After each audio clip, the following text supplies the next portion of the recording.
My father did not even bother lowering his voice. "Do we really have to stand next to a woman who looks like she wandered in from the streets of Boston?" he asked, smiling too widely, his tone pitched just high enough for nearly 180 guests at his Christmas gala to hear every word. My brother Lucas leaned toward me immediately, his voice low, sharp, urgent. "Elena, don't embarrass me. These people are above you." I did not move. I remained exactly where I was, in borrowed heels and a plain black coat that had once seemed elegant enough when I stood alone in my apartment mirror, but now looked painfully simple beneath the glow of crystal chandeliers and old money confidence. Every pair of eyes in that ballroom found me for a second and then slid away. It was not open hostility. It was something worse, something more refined, more practiced. The kind of dismissal people performed so fluently they no longer noticed they were doing it. The instinctive sorting of bodies into categories.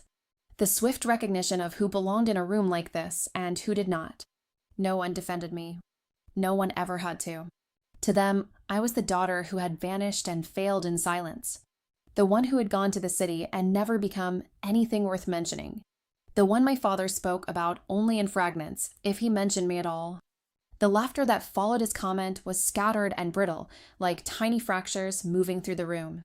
A woman near the champagne table pressed her lips together, not with sympathy, but with that small secret pleasure people sometimes take in watching someone else absorb a humiliation they themselves have narrowly avoided.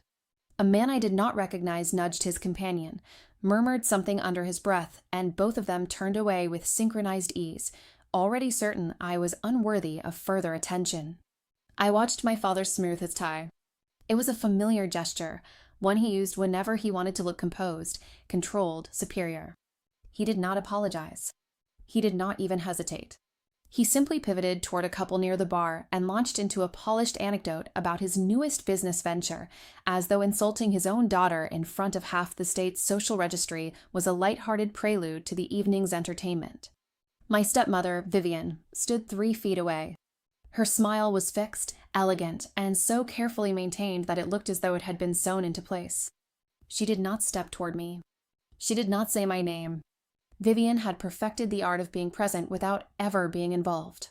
She could stand beside a disaster and somehow convince the room she had been looking in the other direction all along.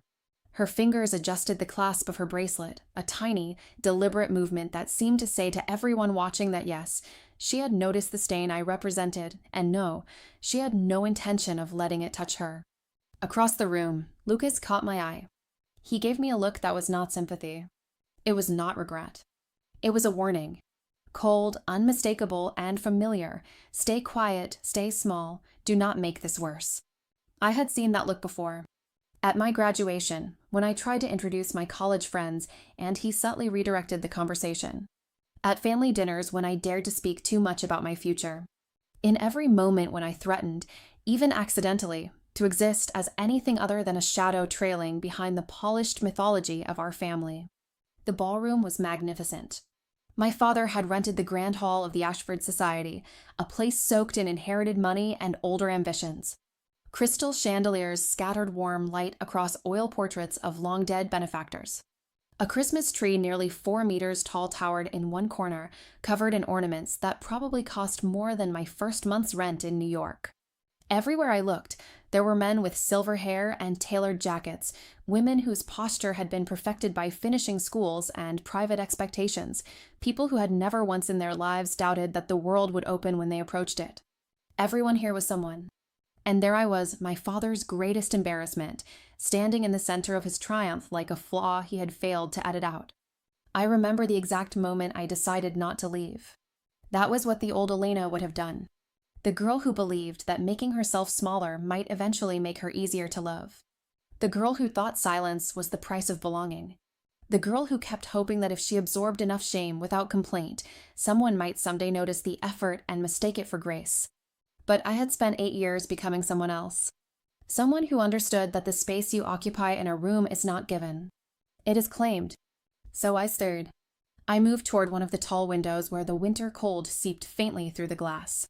Outside, snow had begun to fall in soft, indifferent drifts, as if the world beyond the ballroom had no interest in the dramas unfolding inside it. A server passed carrying champagne. His gaze moved through me as though I were a decorative lamp or a side table. He did not offer me a glass. I did not ask for one. And then I saw him enter. Alexander Sterling. His name had been printed on every invitation card, though even there it had carried a strange weight, the kind certain names acquire when money is no longer merely wealth, but architecture, influence, and permission. Sterling Capital was the kind of firm that men like my father had been trying to impress for decades. The kind of firm that did not return calls simply because someone important believed they deserved one. I watched Alexander work the room without seeming to work it at all. He moved slowly, not because he lacked urgency, but because urgency had never been required of him. People turned toward him naturally, almost involuntarily, as flowers turn toward light. He had the kind of presence that cannot be purchased outright. Money may have amplified it, but it had not created it. My father intercepted him near the bar. I could read desperation in my father's posture from across the room, the extended hand, the overeager smile, the slight lean forward that revealed more need than confidence. His free hand moved too broadly as he talked, as though he could gesture himself into importance. Alexander was perfectly polite. He shook my father's hand. He nodded at something my father said. He even smiled once in that reserved, professional way men like him do when they are conserving their actual thoughts. But then his eyes moved past my father's shoulder and found me. I did not look away. For one suspended beat, the room seemed to tilt. My father was still talking, still gesturing toward Lucas, still weaving some version of success and legacy and family competence into the air. But Alexander was no longer listening. I could tell. He excused himself with effortless precision and began crossing the ballroom toward me. I thought of the first time I had met him. A conference room overlooking Park Avenue. A consignment store suit carefully pressed the night before. My resume printed on borrowed paper. I had been younger then, harder in some ways and softer in others. Afraid, but too disciplined to let fear speak first. He had asked me only one question. What are you afraid of? Most interviewees would have answered strategically. Failure. Underperformance. Missing opportunity. I did not. I was too tired to perform that day. I'm afraid, I said, of becoming someone who needs permission to exist. He hired me on the spot. Now, 8 years later, he crossed my father's ballroom with that same thoughtful, assessing calm. When he stopped in front of me, the nearest conversations faltered. Someone paused with a glass halfway to their lips. Somebody else shifted position to hear better without appearing to listen. Elena, he said. And the way he said my name made it sound less like recognition than confirmation, as if he had arrived to witness a fact already known. My father appeared beside us a second later, his social instincts finally catching up. You two know each other? He asked, his voice too light, too brittle. Alexander turned to look at him. I watched the exact moment politeness left his face and was replaced by something quieter and much more dangerous, disbelief. Of course, he said. She's your superior. The room went still. Not silent, still. As if the air itself had tightened. The clink of glasses, the murmur of voices, the soft slide of shoes over polished floorboards, all of it seemed to hesitate. I watched my father's expression move through confusion, suspicion, and then into something unmistakably close to fear. His mouth opened, but nothing came out. Alexander continued. Elena is the controlling shareholder of Sterling Capital. She has been for 4 years. I assumed her family knew. I had never told them. I had let them believe I was nothing, because nothing was the only role they had ever offered me. My father's hand trembled slightly as he reached for his champagne glass. Around us, whispers began to spread in widening circles, passing from guest to guest like a current. I looked at Lucas. His face had gone pale, the color draining so quickly it was almost shocking. I looked at Vivian. Her fixed smile had cracked just enough to reveal something raw and startled beneath it. And then I looked back at my father, the man who had called me a stray thing in front of a ballroom full of people he needed to impress, and realized that this night was no longer about proving who I had become. It was about standing in a room full of people who had dismissed me and discovering that their opinions no longer possessed any weight. They had spent years forcing me to feel small. Tonight, they were the ones who no longer knew where to stand. I did not notice it happening at first. No one ever does when the extraction is gradual. After graduation, I took a job with a title that sounded prestigious enough to silence my father for at least a few months, junior analyst. The company's name alone implied trajectory. Security. Promise. He gave a single nod when I told him, the exact kind of nod he reserved for achievements that barely cleared the lowest possible threshold of his approval. That should have warned me. The office was not openly cruel. Everyone smiled. Everyone spoke the language of opportunity. Everyone praised initiative, resilience, excellence, collaboration.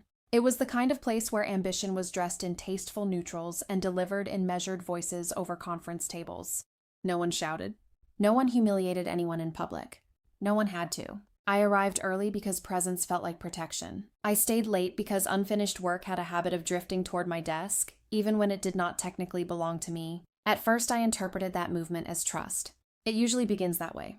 "You're good at this," someone told me once while I corrected a set of numbers that refused to reconcile. "You catch inconsistencies other people miss." I smiled and thanked him. I did not ask why those other people already had offices and assistants and titles that carried institutional weight. By winter, my desk had become the quiet destination for every problem that did not sit neatly inside anyone else's official responsibilities. Stray tasks, broken files, clients nobody wanted but everybody wanted handled. When a senior associate missed a deadline, the work slid toward me. When a presentation needed rescuing, I was added to the email chain late enough to fix it, early enough to be blamed if it failed. I stopped counting hours. I stopped leaving my laptop at home. In meetings, I listened to people explain conclusions I had reached at midnight, speaking with the confidence that comes from knowing they would never be challenged on authorship. I learned how to keep my expression neutral when my phrasing returned to me in someone else's mouth. No one lied exactly. They simply omitted my existence from the story. Performance reviews came and went. My manager sat opposite me, hands folded, voice warm with the practiced moderation of someone delivering disappointment as if it were a compliment. "Elena, you're incredibly dependable," he said. That's a rare quality. Dependable. Not promising. Not dynamic. Not rising. Dependable was a word people used when they meant useful in ways that did not threaten hierarchy. When I asked about advancement, he hesitated for half a second. It was barely visible, but enough. "You do excellent work," he said carefully. "But leadership requires visibility, presence. You tend to fade into the background." I nodded because nodding had become a reflex by then. I left the room with more work than before, and a sharp awareness that I was expected to feel grateful for the privilege of carrying it. The project that finally cracked something open in me did not arrive with any theatrical importance. It simply appeared on my desk at 4:42 on a Friday afternoon. A volatile client. A history of legal threats. Enough gray area exposure to make every senior person step neatly aside. The kind of account that could rot a reputation from the inside. There was no meeting, no discussion. Just a note from my manager. "You're steady. We trust your reliability." Trust is a burden when it is not paired with protection. The first week I worked until 2 a.m. every night. The second week I started sleeping so little that my body moved before my mind fully woke. By the third, I had a spare change of clothes in my desk and a memorized route to a gym 3 blocks away where I could shower before anyone from the office noticed I had not gone home. By the fourth week, my hands shook slightly when I tried to hold a coffee cup still. I learned details I was never supposed to know. I accepted responsibility for decisions no one else would publicly endorse. When the client threatened to pull the account over a clause I had not written, I was the one sent to Chicago on less than 8 hours' notice to sit in a conference room and absorb his fury while my manager attended his daughter's recital. I sat there for 3 hours while he shouted, interrupted, accused, revised facts in real time, and expected me to steady the entire structure with nothing but competence and restraint. I did. When my strategy prevented a major financial loss, the relief in the office was almost physical. At the celebratory dinner, one of the partners lifted a glass and praised the team effort. My manager smiled modestly, accepted congratulations he had not earned, and moved on to the next person before my name could enter the air. I sat near the end of the table and clapped with everyone else, palms sore, body exhausted, hunger twisting under my ribs because I had barely eaten all week. That night I did not cry. I sat on the floor of my apartment with my laptop still open and my body still vibrating with leftover adrenaline. I had not eaten a proper meal in 4 days. My reflection in the black window looked like a ghost of myself, gray-skinned, hollow-eyed, mechanically upright. The realization did not arrive as insight. It arrived as exhaustion too complete to support denial any longer. They were not mentoring me toward partnership. They were using me because I was reliable, because I absorbed pressure without pushing back, because I did not possess the kind of background that forced people to tread carefully. I thought of my family then, of how after my mother died, my usefulness had been mistaken for devotion, my quiet labor for love. The pattern felt devastatingly familiar, so I began paying attention. Not with panic, not with resentment, with clarity. I watched who spoke freely and who waited for invitations, who survived catastrophic mistakes and who disappeared over minor ones, who could publicly fail and still be described as promising, and who could quietly carry entire projects and still be called fortunate. I studied how credit traveled upward while accountability slid downhill. It had little to do with intelligence, almost nothing to do with effort. It had everything to do with who could afford to leave and who had been trained to stay. 3 weeks after that celebratory dinner, my manager dropped another last-minute file on my desk while I was gathering my things to leave. It was the 4th time that month. "Can you take care of this tonight, Elena?" he asked casually, coat already on, keys in hand, his body angled toward the elevator. I looked at the folder, then at him. The word emerged before I consciously formed it. No. The silence that followed was louder than any argument. "I'm sorry?" he said, genuinely bewildered, as if I had made a factual error rather than drawn a boundary. "I said no," I repeated, my voice steadier than my pulse. "I'd like to understand how this task fits into my defined role going forward." He blinked. "Well," he said carefully, "we all need to be flexible if we want to grow in this environment." I set my bag down. "I have demonstrated flexibility," I said. "Now I require clarity." The air between us changed instantly, not open hostility. That would have been easier to identify. What settled instead was suspicion, the thin, cool kind people reserve for objects that have unexpectedly become difficult to move. I still received assignments after that, but I also received looks, pauses, subtle recalculations. When I failed to volunteer immediately, someone else had to step in, and the inconvenience showed. For the first time, I understood what had always been true. They had not valued me because I was competent and calm. They had valued me because I did not resist. And the moment I did, even politely, I became a problem. I did not resign. Not yet. Instead, I stayed long enough to learn the machinery from the inside. Long enough to identify where real leverage lived and what information actually mattered. Long enough to stop feeding myself into a system that expected endless extraction and mistook silence for consent. Quietly, methodically, without telling anyone, I began preparing for a career that would not require permission. They never noticed. And in the end, that was their irreversible mistake. The conversation that formally severed my life from my family took place on a Saturday afternoon in April. I remember the density of that day, the heavy quality of the light, the sense that I should have been in my apartment in New York studying for finals, not driving back to Connecticut because my father had called with the clipped professional tone he used whenever he intended to deliver a verdict disguised as concern. He told me to come home.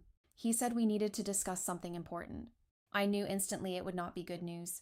My father never summoned me for joy. When I arrived, Vivian's roses were blooming along the front walk in neat, overmanaged clusters. Lucas was already there, sitting rigidly in the living room, his body arranged into the posture of someone hoping to escape by remaining emotionally unavailable. "Elena," my father called. "Come into the study." The study had always been his courtroom. Dark oak, leather chairs, shelves full of books he valued more as evidence of seriousness than for anything inside them. He sat behind the desk as if desks themselves conferred moral authority. Vivian stood nearby, composed as ever, a witness prepared to validate whichever version of reality he intended to pronounce. I sat opposite him in the same chair that had absorbed years of his disappointment. "We need to talk about your future," he began, clasping his hands together. I waited. "Vivian and I have discussed your situation, and we're deeply concerned about the professional path you've chosen." My situation? That was how he framed me. Not as a person, as a management issue. "I'm graduating with honors," I said evenly. "I have 3 competitive offers in finance." "In New York," he replied, emphasizing the city as if it itself were an indictment. "Yes, in New York." He leaned forward, performing patience.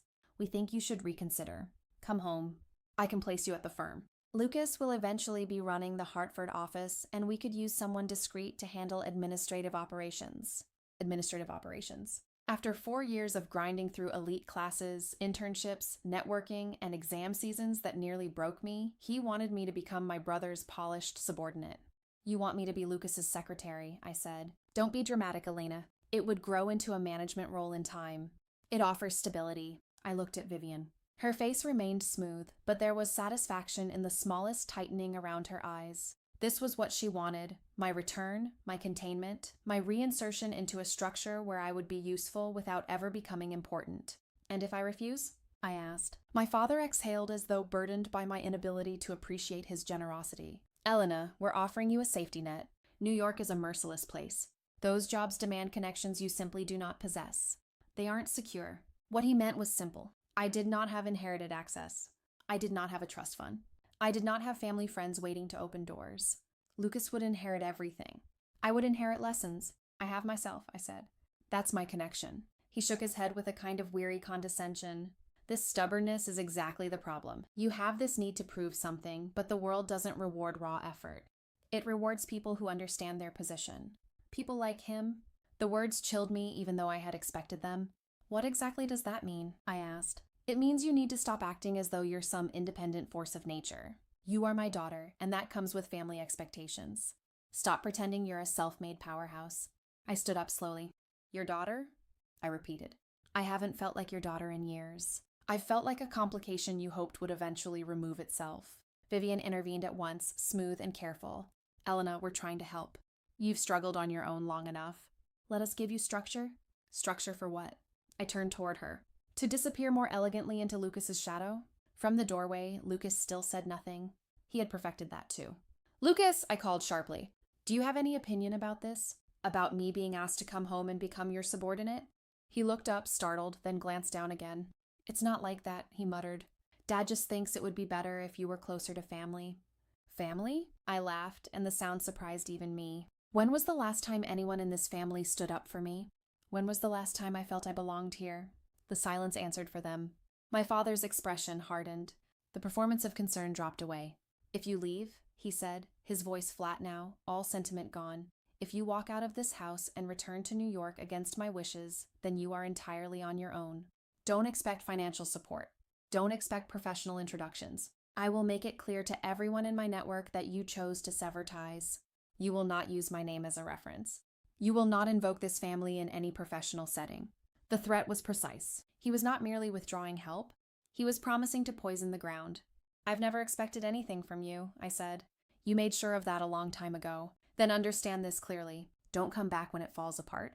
Don't appear here broke, unemployed, or begging to be rescued. You choose the path, you live with the consequences.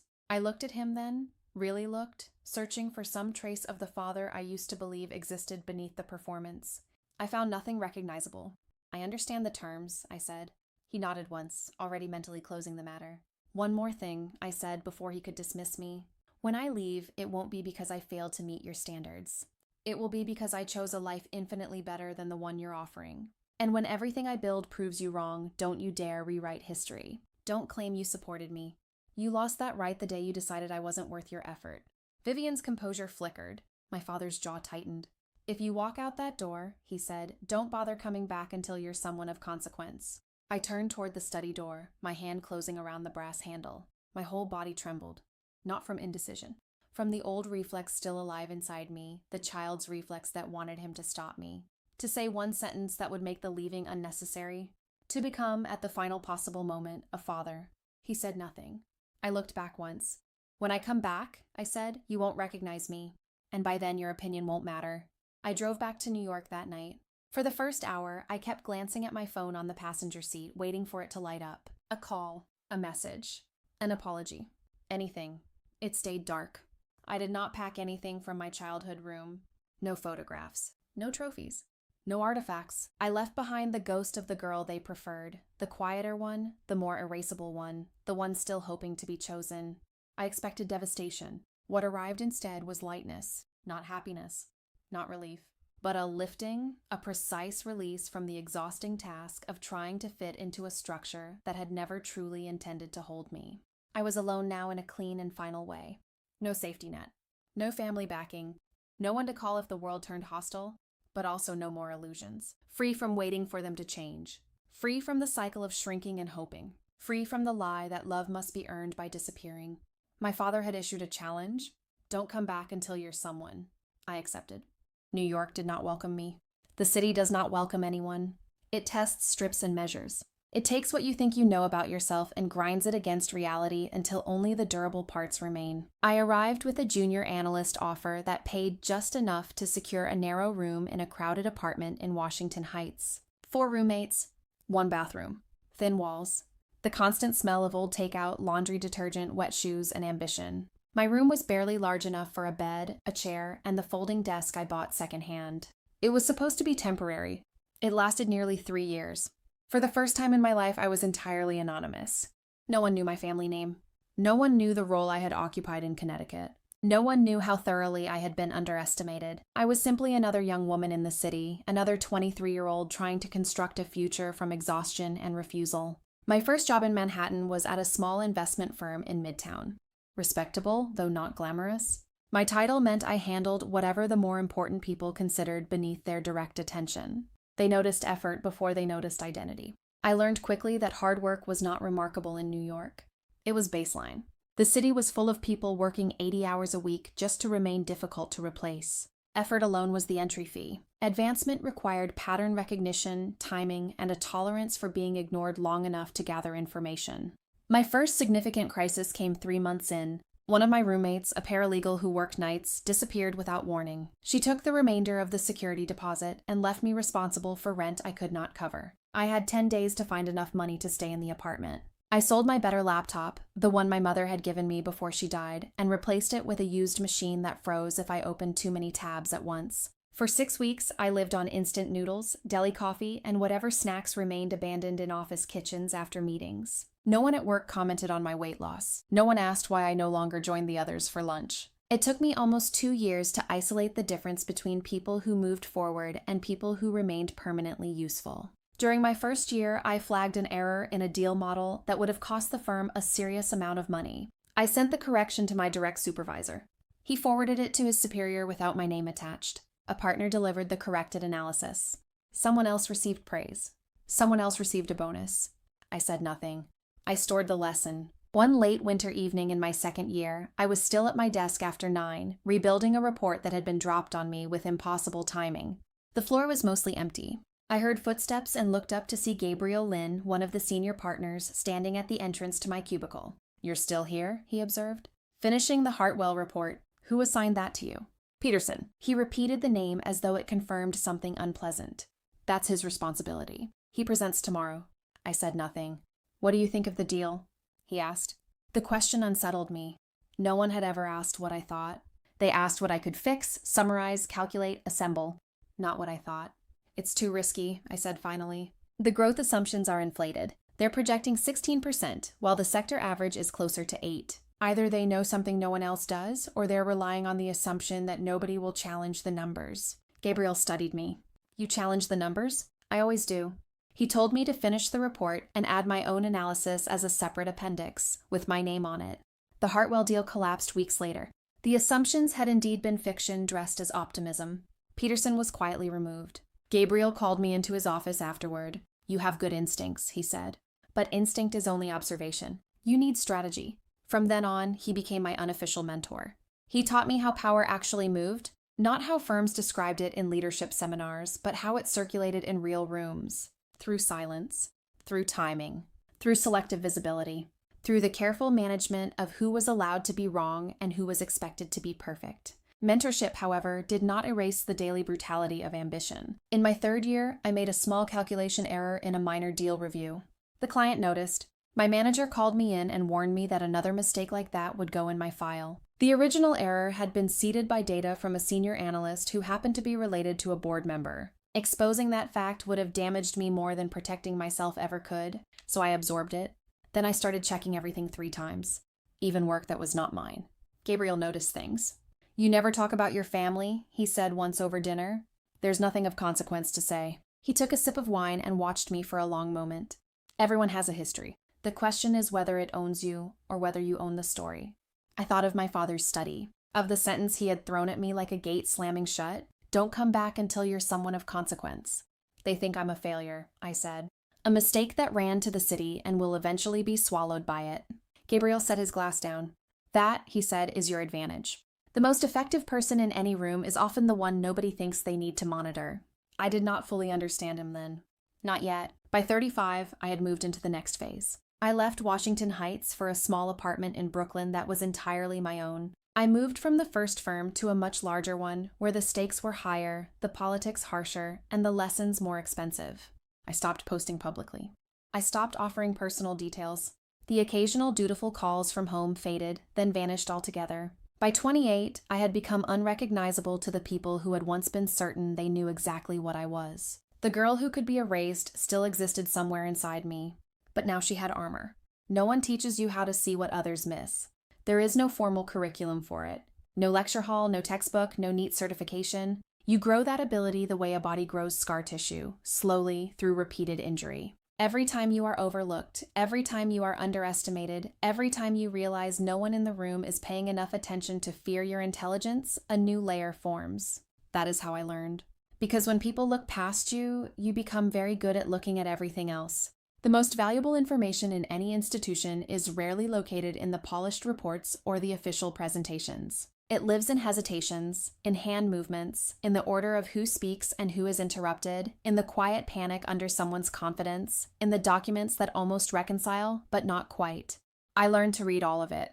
At my second firm, there was a managing partner named Elena Blackwood. She was in her mid-60s, had spent 4 decades in finance, and possessed the kind of reputation that turned grown executives careful. Junior staff rearranged their routes to avoid sharing elevators with her. People spoke of her with a combination of fear and reverence that bordered on superstition. I sought her out deliberately. Not because I admired her cruelty, though it was efficient and legendary, but because I needed to understand the mechanics of her authority. In meetings, Helena almost never spoke first. She allowed everyone else to spend themselves, to reveal their assumptions, their blind spots, their vanity. Then she would intervene with one question, one sentence, one correction so precise it could alter the entire course of the discussion. Rooms reorganized around her. I wanted to know how. So I started staying late on the days I knew she was in the office. Our workspaces were on the same floor. Hers was a corner office with clean lines, expensive restraint, and windows that made the city look almost manageable. Mine was a cubicle near the copy room, where the fluorescent light hummed with low-grade aggression. I found reasons to walk past her office often enough to become familiar, but not intrusive. About 3 weeks into that strategy, she called out to me as I passed. "You're the analyst who caught the meridian discrepancy, aren't you?" I stopped. "Yes. Come in." Closed the door. Her office contained almost nothing unnecessary. Laptop, crystal glass, 2 chairs, every object selected rather than accumulated. I sat when she gestured. "Why did you catch it?" she asked. "I'm sorry?" The error. 3 senior analysts reviewed that file before it reached you. None of them flagged it. "Why did you?" I considered the question. "Because I couldn't afford not to," I thought. Aloud, I said, "Because I don't have the luxury of assuming something is correct simply because someone more senior touched it first." She watched me over the rim of her glass. "Most people do," she said. "It's faster, easier, lower risk. I don't have that option." "And why is that?" "Because no one will protect me if I'm wrong. Because I don't come from the right family. Because mistakes for people like me are not developmental. They're definitive." I met her gaze and gave her the condensed truth. If I'm wrong, there's no one who will defend me. I don't have a background that comes with second chances. Something in her expression sharpened. Not softened, never that. Sharpened. "Good," she said. "Use that deficiency." Helena became my second essential education in New York. Gabriel had taught me leverage. Helena taught me deployment, how to accumulate information, how to preserve it, how to release it only when it could alter the balance of power rather than merely demonstrate intelligence. Information, she told me once, is the only real currency. Money is what people use when they don't control enough of it. Before I could wield information, though, I had to survive the penalties of being correct. The first time I contradicted a senior colleague in a meeting, the room dropped 10 degrees. The man, Harrison, 15 years at the firm, all polished confidence and inherited certainty, smiled at me with only his mouth and thanked me for my perspective. Within the week, I had been moved off his project team and assigned to a dead-end compliance review. The second time I was smarter. I routed my concerns through Helena first and let her deliver them as questions rather than corrections. Credit traveled upward. Protection traveled downward. Under her exacting oversight, I developed the skill that would eventually make me indispensable. I learned to identify hidden patterns not only in numbers but in people, to predict instability before it surfaced, to notice when a founder's confidence was really panic, when a partner's enthusiasm concealed ignorance, when a polished valuation depended on assumptions no one intended to verify. Numbers tell part of the truth. The rest lives in motive. My abilities were tested most severely during a major acquisition review. The firm was considering buying a fast-rising technology company that looked flawless on paper. The projections were dazzling. The leadership team photographed well. Everyone was already speaking as if success were inevitable. Something felt wrong to me. Not visibly wrong. Not enough to articulate in a meeting without evidence. just wrong. I spent more than 3 weeks digging through filings, amendments, disclosures, ownership structures. At first, I found nothing actionable. A vendor relationship that seemed suspicious but checked out. Revenue recognition that looked aggressive but technically legal. By the second week, I was beginning to doubt myself. The deal was supposed to close in 9 days. Senior partners were already discussing integration timelines and bonus implications. Still, the unease persisted. So I kept going. I shifted my search away from the core documents and into subsidiary filings, cross-referencing obscure corporate entities and tracing amendments backward through years of paperwork nobody else thought mattered. On the 18th day, I found it, a Delaware shell company holding the majority of the firm's liabilities. The debt had been kept outside the main financial statements because it technically belonged to another entity.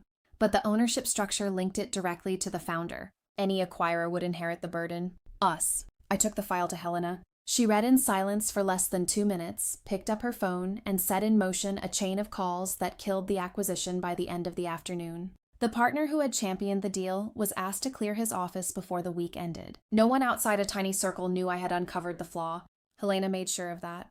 "You are not yet powerful enough to be visible for this," she told me. "When you become the reason a large deal dies, you create enemies. If you make those enemies before you have enough leverage to survive them, you won't."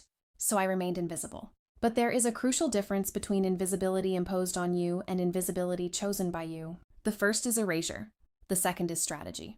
That distinction changed my life. Because once I understood that I could choose the terms of my visibility, I stopped experiencing obscurity as humiliation.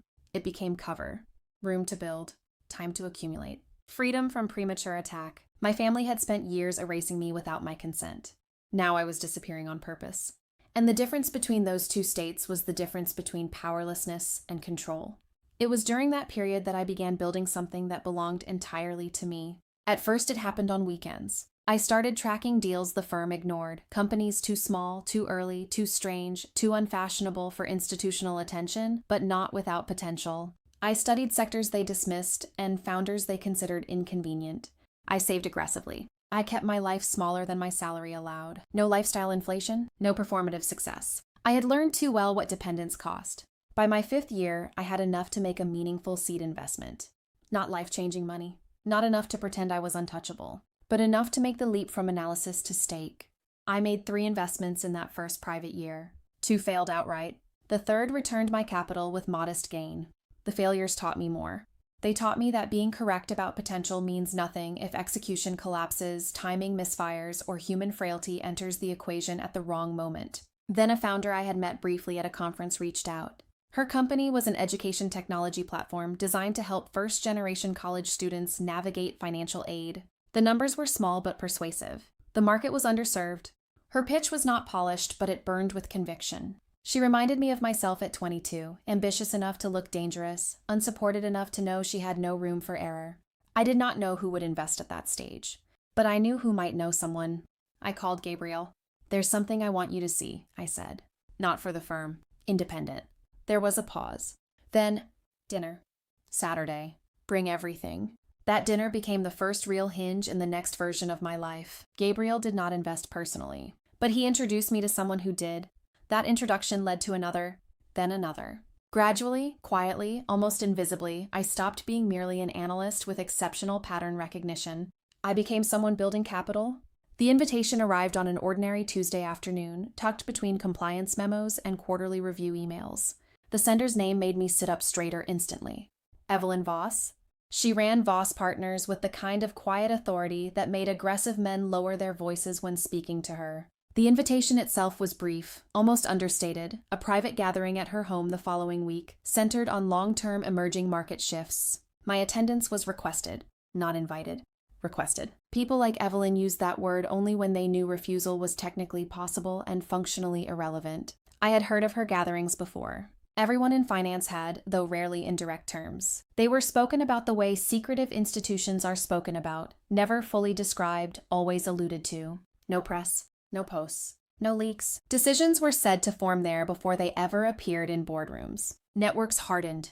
Allegiances shifted. Future headlines were quietly arranged over expensive liquor and strategic silence. On the night of the gathering, I wore a midnight blue dress I had commissioned months earlier for an occasion I had not yet identified. It was restrained, expensive, and exact, cut to belong without pleading. In rooms like Evelyn's, obvious striving was fatal. Her townhouse on the Upper East Side was the kind of limestone building that did not announce wealth because it assumed everyone capable of entering already understood it. A woman in a dark suit took my coat and guided me toward the library where the gathering was underway. Perhaps 25 people were there. A senator. A hedge fund manager whose face appeared weekly in financial media. A tech founder who had recently covered a magazine. 2 women I recognized from board announcements. Men whose surnames functioned like institutions. And then there was me, Elena Ward, 30, not from the right family, not yet a public figure, standing in a room that should have felt impossible and instead felt like an exam. I took a drink and positioned myself near the tall windows where I could observe without appearing to hover. The conversations were exactly what one would expect. Policy implications, central bank strategy, sovereign debt exposure, sustainable capital flows. Everyone spoke with precision, but beneath the polish, I could feel the same old human mechanics: insecurity, ego, positioning, fear of appearing uninformed. I was midway through listening to 2 men debate bond volatility when Evelyn appeared beside me. "Elena," she said. Her voice was soft, but every syllable sounded placed rather than spoken. "I'm very glad you came." "Thank you, Ms. Voss. It's an honor." "Helena Blackwood speaks of you in unusual terms," she said. "That is not something she does casually." I kept my expression still. "I owe her a great deal." Evelyn's smile was almost imperceptible. "Perhaps, but I'm more interested in what you've learned outside anyone's protection." Then she was gone. The rest of the evening did not feel like a party. It felt like a continuous, elegantly disguised assessment. People drifted toward me, asking questions that seemed conversational but were designed to map the edges of my intelligence. My views on the latest Federal Reserve minutes. My reading of Asian credit markets. My thoughts on long-horizon private investment in unstable environments. I answered carefully. Enough to confirm my competence, not enough to reveal my operating logic. Around 9, a louder conversation gathered near the fireplace. A man with a great deal of confidence and slightly less actual understanding was arguing against a proposed regulatory change affecting how private equity firms could structure leveraged buyouts. He was wrong, significantly wrong. He was conflating 2 separate provisions and building an entire position on the misreading. Either he had not read the statute carefully, or he assumed no one else in the room had. I remained silent. I was still learning when to speak. Evelyn, however, must have noticed something in my face because she turned slightly and addressed me before I could retreat further into observation. "Elena," she said, and the room quieted, "you appear to have a view that isn't being voiced." Every eye in the room shifted toward me. The pressure was immediate and total. If I spoke and was wrong, I would not be invited back. If I spoke and humiliated someone too established, the consequences could outlive the evening by years. "Not a view," I said. "A clarification." Then I explained. I cited the correct provisions, the mutual exclusivity of the sections he had blended together, and the actual implications of the proposed rule for deal structuring. My tone remained calm, clinical, unemotional. When I finished, the man's face had turned a deep and uncomfortable shade of red. The room held still for a beat. Then Evelyn nodded once. "Thank you, Elena," she said. "That distinction matters." The conversation shifted immediately. The faulty position was abandoned. What changed then was subtle but unmistakable. The atmosphere around me recalibrated. People who had been casually curious became attentive. People who had half dismissed me revised their internal calculations. I had spoken. I had been right. In rooms like that, the combination was both valuable and dangerous. The man I corrected found me later near the bar. "Impressive," he said pleasantly. "Not many people would risk contradicting me in that room." "I didn't contradict you," I said. I corrected the legal interpretation. He smiled without warmth. "Semantics. I'll remember that conversation, Miss Ward." "Good," I said. He walked away first. Near the end of the evening, I noticed a silver-haired man watching me by the door. He did not approach. He gave one brief nod as though marking a mental note and left. I learned the following week from Helena that his name was Alexander Sterling. "He asked about you?" she said. I kept my face neutral. "What did you tell him?" "He wanted to know whether you were as sharp as you seemed," Helena replied. I told him luck had nothing to do with it. It was 4 months before Alexander and I spoke directly. 4 months of appearing in the same rooms, nodding across conversations, measuring each other without formalizing the exchange. When he finally approached me at a smaller dinner, his opening line was not flattering. "You've been patient," he said. "I've been observing," I answered. He smiled then, the first real smile I had seen from him. "Good," he said. "When you're ready to build something larger than the structure you're in, call me." He handed me a card. It felt heavier than paper should have. At the time, I did not call. Because there is a difference between wanting freedom and believing you are allowed to survive it. The first time someone actively tried to derail me, I almost mistook it for opportunity. His name was Martin Price. Senior partner. Well-connected. Underqualified for the level he occupied and highly skilled at making other people cover that fact. He began subtly. Requests for discreet help. Late-night emails asking me to sanity check a model. Comments about how impressed he was by my diligence and how valuable it might be for my career if we worked more closely. I should have recognized the architecture immediately. Within 6 months, I was effectively doing half of Martin's job while he retained the title, the visibility, and the bonus trajectory. I repaired his analytical mistakes, corrected his client materials, built the arguments he presented as his own. The arrangement was described as mentorship. In practice, it was professional parasitism. When I tried to draw boundaries, he responded the way men like him always do, not with direct threats, but with reminders. Review cycles were competitive, senior sponsorship mattered, promising careers could stall. Team players advanced. Difficult people did not. The breaking point came during a major acquisition process that should have advanced both our careers. It lasted months. The diligence was endless. The negotiations bled past midnight. Martin supplied performance. I supplied substance. Then, during the final week, sleep-deprived and overextended, I made a small error in a sensitivity analysis. It did not alter the recommendation, but Martin found it. He did not bring it to me. He mentioned it to a senior partner instead, framing it as something he had caught and corrected, then adding gently that perhaps I had taken on more than I could handle. A colleague told me. That night I fixed the error. I also began keeping copies. Every email, every attachment, every timestamp. Every version history that showed who had actually built the work. When the deal closed, there was a celebration in the largest conference room. Champagne, toasts. Congratulations. Martin stood at the center accepting praise like a war hero receiving tribute.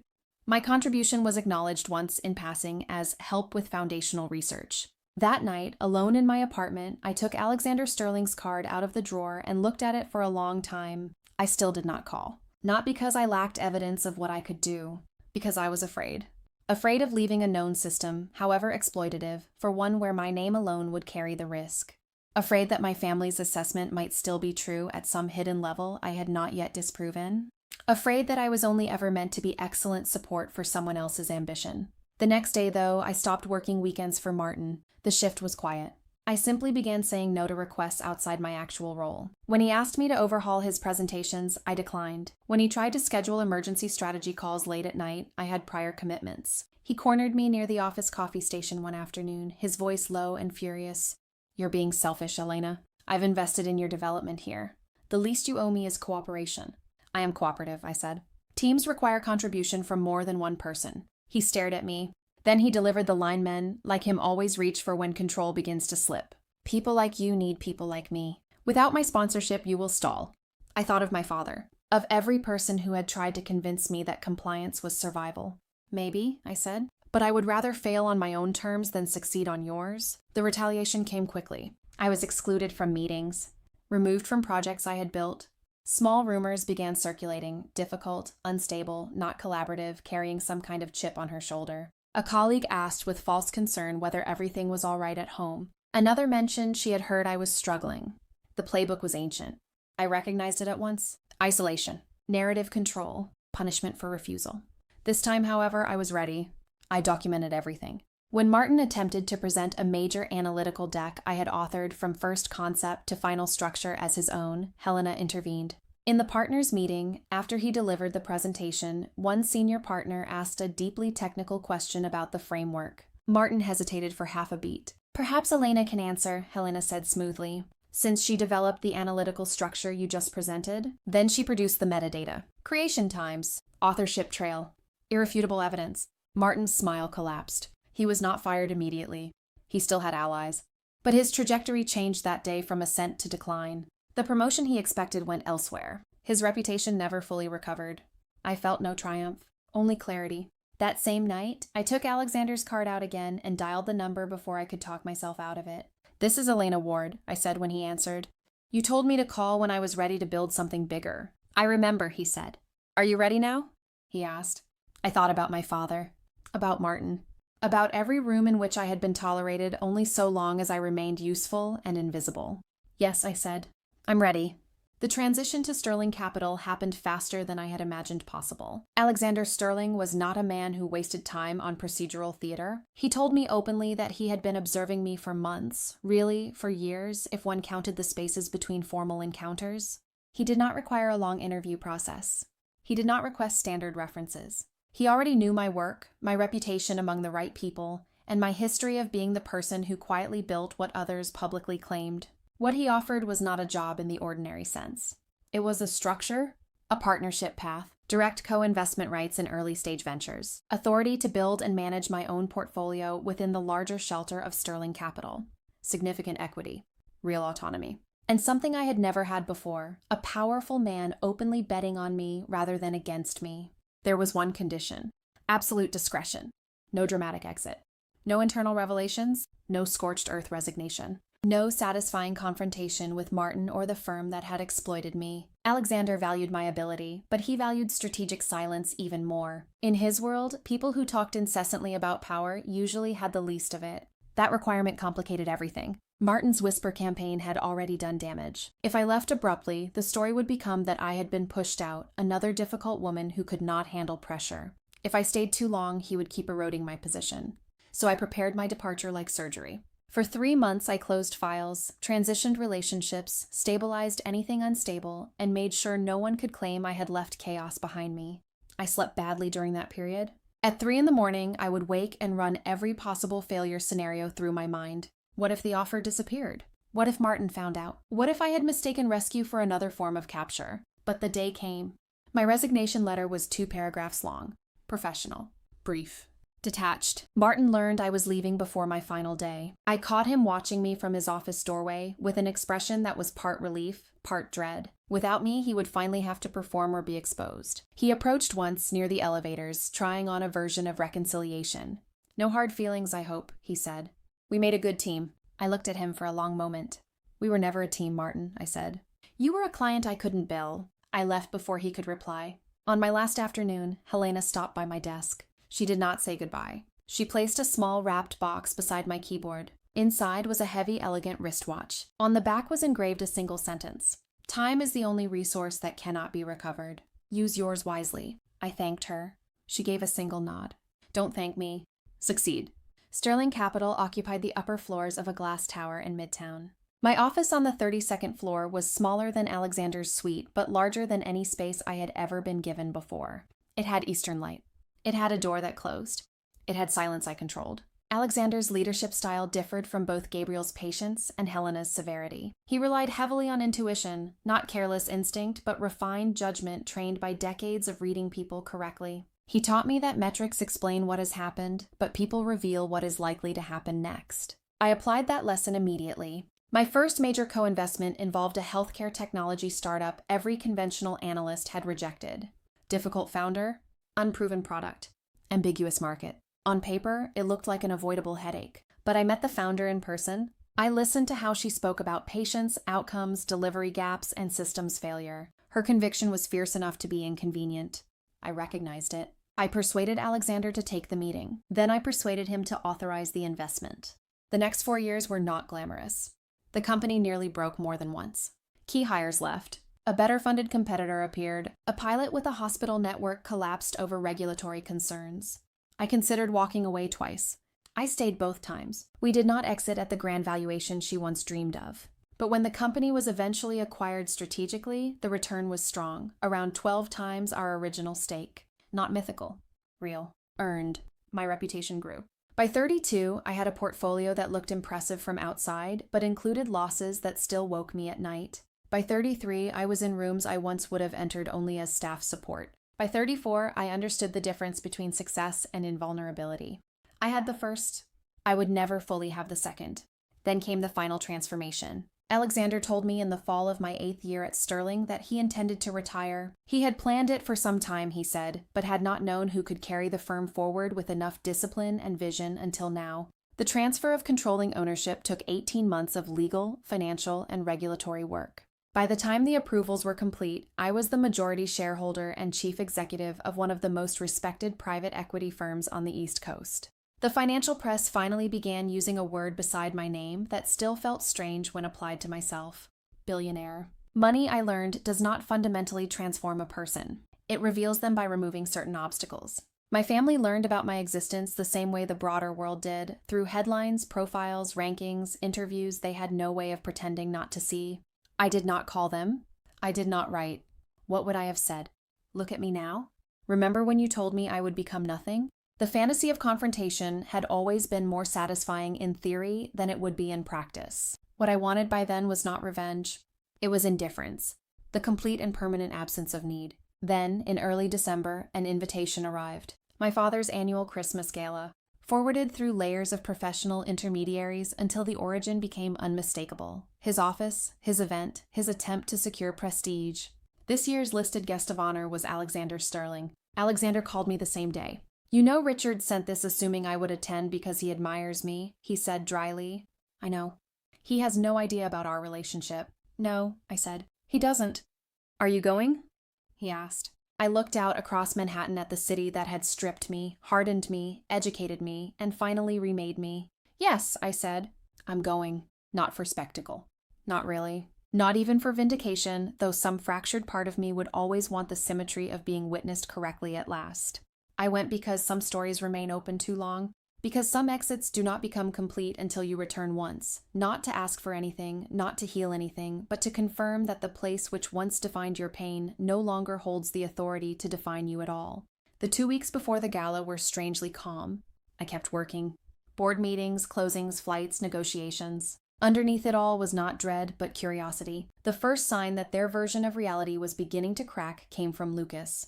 He called on a Wednesday evening from a number I did not know. Elena, he said awkwardly when I answered. It's Lucas. I know who you are. He cleared his throat. I wasn't sure you'd pick up. I almost didn't. A pause. Dad's party is coming up, he said. I heard you might be attending. Are you? I am. He sounded surprised, then relieved in a way that irritated me. That's good. Dad will be pleased. I said nothing. Then, after another pause, he asked the question that told me exactly how little he still understood. Are you doing okay financially? I mean, if travel or clothing or anything is difficult, I could help. I don't need help, I said. I'm just saying there's no shame if the city's been hard. Lucas, I cut in, I do not need help. I'll see you there. After we hung up, I sat with the phone in my hand for a long time. The second sign came from a woman I met at a charity event in the city. She was from the same Connecticut social circles, though younger than my father's set. She recognized me immediately. You're Richard Hale's daughter, she said. I was, I answered. These days I'm just Elena Ward. She smiled in a way that suggested she enjoyed truths that made other people uncomfortable. I was at a dinner last month. Your father referred to you as still finding yourself in New York. Did he?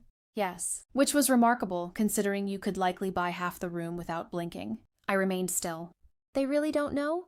She asked. No, I said. None of them looked closely enough to find out. Then she laughed softly. I would pay to watch their faces when they do. You won't have to, I said. Come as my guest. So I arrived at my father's gala with an advantage he had not anticipated, a witness. And the woman who entered that ballroom was not the girl who had once left his study with trembling hands and an empty future. The girl who left had nothing but raw determination. The woman who returned had built everything else. The rest unfolded almost exactly as such nights always do when the truth enters too late for anyone to control it. My father saw me almost immediately. His expression fractured in stages: surprise, confusion, alarm. Elena, he said, as if testing whether the name still belonged to me. You actually came. You sent an invitation. He caught himself, rearranging his face into host-like composure. It's been a long time. You look well. Thank you. He glanced at my guest, trying to place her socially. And your friend? Catherine Moore, I said. Her mother knew mine. The mention of my mother unsettled him for an instant. Good. He made a few more hollow remarks. Mentioned that Lucas had said I'd done all right in New York. A promotion, perhaps. He was fishing without knowing it. Then the first crack appeared. A distinguished man approached me near the champagne table and introduced himself as a board member of a late-stage company trying to secure interest from Sterling Capital. He asked, loudly enough for several nearby guests to hear, whether I might have time to discuss a potential opportunity through my office. My aunt, who had spent years tracking every one of Lucas's achievements while barely remembering my birthday, blinked at me. You work at Sterling Capital? She asked. I considered softening the truth. Then I remembered every time no one had softened anything for me. I own Sterling Capital, I said. The silence was immediate. My father materialized at the edge of the cluster, face colorless. That is impossible, he said. Alexander Sterling owns Sterling Capital. Alexander retired, I said calmly. I acquired his controlling stake 18 months ago. You acquired it? He repeated, his mind visibly failing to construct the scale of what that meant. How could you possibly afford... Someone nearby was already searching my name on a phone. She's right, a woman whispered, shock thick in her voice. Elena Ward, majority owner and CEO. There's a profile... She stopped before finishing the number attached to my net worth. The room held. Then Alexander arrived beside me. My father looked between us. This was the moment. The one I had imagined in 100 variations and no longer needed, though I allowed it to happen anyway, because truth had finally caught up with the architecture of his denial. Alexander, my father said weakly, trying to regain control. I had no idea. Clearly, Alexander replied. He turned to the room with measured calm. I'm here tonight because Elena asked me to be. Everything else you need to know is public record. My father made a sound that was half laugh, half choke. She was supposed to be nobody, he whispered, perhaps to himself more than anyone else. The evening continued because formal events always continue. But nothing could be repaired. My father gave his toast later with a voice stripped of certainty. He referred to me publicly as his daughter and claimed he was proud. The lie sat in the air so visibly that even those inclined to protect social fictions could not fully pretend. One guest asked directly if it was true that I ran Sterling Capital. Another asked, more pointedly, how a father could remain ignorant of such a fact about his own child. My father spoke of losing touch. It sounded pathetic. By the end of the night, the gala had ceased being his event. It had become the site of his exposure. Lucas found me once more near the end, exhausted, altered, eyes wet with something too late to be useful. How long? He asked. How long what? How long have you been this? Successful? I said. Years. Majority owner for 4. CEO longer in practice than in title. And you never told us. You made it clear you were never asking. He apologized in the partial fractured way of someone trying to speak from inside a worldview collapsing around him. I told him the truth. His apology had little value, but I appreciated that he finally attempted one. When I moved toward the exit, my hands were shaking. Not from fear. From release. My father intercepted me near the doors. He looked older than he had a few hours earlier. Smaller. As if revelation itself had weight, and he was discovering that his posture could not bear it. Elena, he said. Wait. So I stopped. I don't know what I can say. Yes, I said. That's true. If I had known... You would have done what? I interrupted. Been slightly kinder? Called on holidays? Introduced me to your clients once I was valuable enough to improve your story? He flinched. I never wanted you to disappear. Then what did you want? He was silent for a long time. Finally, he answered with the first honest thing he had ever said to me as an adult. I wanted you to fit into the life I built. Into the family Vivian and I were making. You were always so determined to do things your own way. I didn't know how to manage that. So eventually, I stopped trying. And there it was. Not hatred. Not even pure rejection. Something quieter and in many ways more devastating, convenience. He had not driven me out because I was impossible to love. He had let me go because loving me required adaptation, and adaptation was less comfortable than erasure. I know, I said. That's what hurt the most. Alexander appeared beside me then, coat over one arm. I looked at my father one final time. I was always someone of consequence, I said. You simply lacked the vision to see it. Then I walked out. The next morning, I woke in my apartment with an unfamiliar stillness in my chest. Not triumph, not revenge. Peace. My phone was full of messages. I ignored them. I made coffee and stood by the window while the city below resumed its indifferent motion. I thought about the girl who had first arrived here years ago, so bruised and furious, building a future partly out of hunger and partly out of pain. That pain had been useful. It had fueled endurance. It had taught me velocity. But I no longer needed it. My family now knew the truth. And the truth, I realized, did not heal the old wound by itself. Success did not erase the years. It did not undo humiliation. It did not restore what had never fully existed. What it did give me was freedom from requiring their recognition. That was enough. Later that morning, Lucas came to see me. He looked wrecked. Same wrinkled clothes. Unshaven. Eyes bloodshot from whatever remained of his sleep. He asked if he could come in. I let him. He stood in my living room and looked around with the stunned expression of a man confronting evidence that his assumptions had been not merely incomplete, but grotesquely wrong. I couldn't sleep, he admitted. I kept replaying everything you said. He apologized more fully then. Not cleanly, not perfectly, but with more truth than I had ever heard from him. He admitted that he had chosen ease over loyalty, that he had protected his own position in the family instead of protecting me. That he had known, more often than he wanted to remember, that what was happening to me was wrong. I listened. When he finished, he asked the question beneath all the others. What does this mean for us? It means I'm not carrying the burden anymore, I told him. Not for your comfort, for my freedom. I don't hate you, but I don't offer simple forgiveness either. If there is anything left to build between us, it has to be something entirely new. Not a repair of the old structure. A different one. He nodded. He cried a little. I felt compassion but not surrender. When he left, he hugged me awkwardly. It was the first embrace we had shared in more than a decade. I closed the door after him and stood in the quiet. For 12 years, I had built an external life powerful enough to prove them wrong. Now I was ready to build an internal peace that had nothing to do with them at all.